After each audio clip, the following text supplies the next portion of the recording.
Welcome to Chillin' 101. We hope this video helps. You begin by confirming account access and basic sync settings so mail works reliably. Add your iCloud, Gmail, or Exchange account and make sure IMAP and SMTP are enabled. This keeps folders consistent across devices.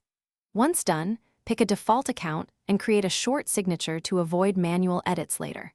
You're not spending time on trivial clicks. You're ensuring delivery, replies, and drafts land where you expect, which prevents lost messages and duplicated effort down the line. You now shape mail to match how you work.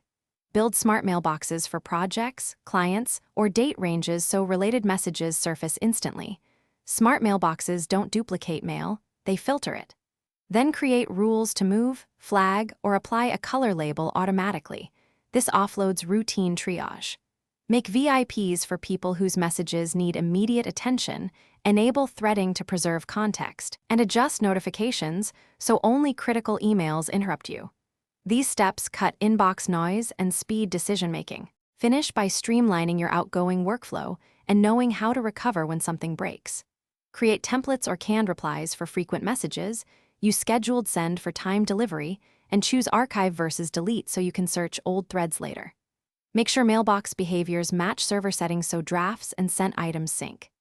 If syncing fails, you troubleshoot methodically. Re-enter credentials, verify incoming/outgoing ports and SSL. Then rebuild the mailbox index. That usually restores missing messages without data loss. Thanks for watching. Consider subscribing if we helped you.